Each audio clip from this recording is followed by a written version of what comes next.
আসসালামু আলাইকুম ভিউয়ার্স, আশা করি ভালো আছেন। আলিটেকের পক্ষ থেকে আমি ইমন আছি আপনাদের সাথে। তো আজকের ভিডিওতে আমি আপনাদের যে বিষয়টি দেখাবো, সেটি হলো কিভাবে আপনারা খুব সহজেই একটি ফেসবুক পেজ ডিলিট করতে পারেন।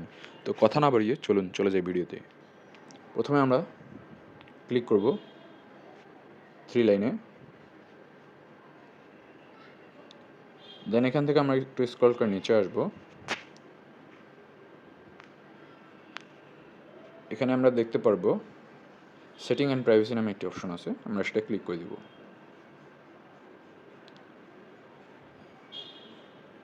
দেন এখান থেকে আবার সেটিংসে ক্লিক করব।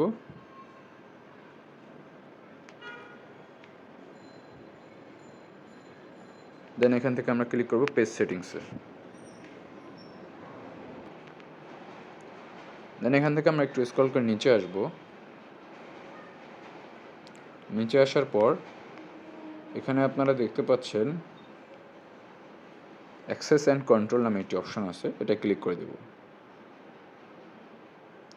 ক্লিক করে দেওয়ার পর এরকম একটি ইন্টারফেস শো হবে, ডিঅ্যাক্টিভেশন অ্যান্ড ডিলিশন।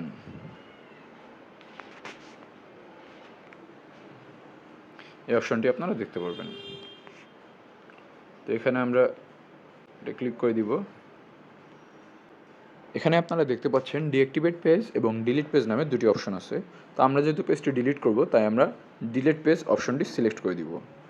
দেন এখান থেকে আমরা কন্টিনিউতে ক্লিক করে দিব।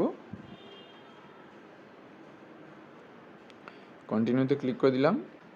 এখানে দেখাচ্ছে আপনি কী কারণে ফেসবুক পেজটি ডিলিট করতে যাচ্ছেন, তার একটি কারণ সিলেক্ট করতে বলছে তারা।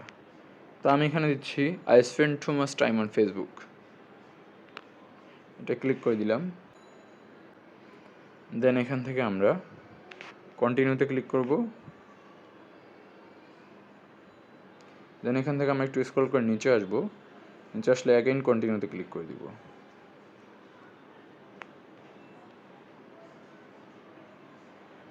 দেন এখান থেকে আমরা পাসওয়ার্ডটি দিয়ে দিব। আপনার ফেসবুক আইডির পাসওয়ার্ডটি দিয়ে দিবেন। তো আমি এখানে আমার ফেসবুক আইডির পাসওয়ার্ডটি দিয়ে দিচ্ছি। আমি এখানে আমার ফেসবুক আইডির পাসওয়ার্ডটি দিয়ে দিয়েছি। দেন এখান থেকে আপনারা কন্টিনিউ অপশনে ক্লিক করে দিবেন।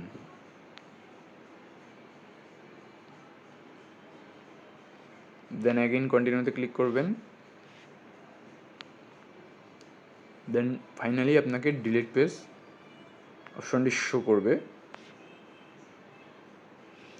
তো আমরা এই ডিলিট পেজের লেখাটিতে ক্লিক করে দিব।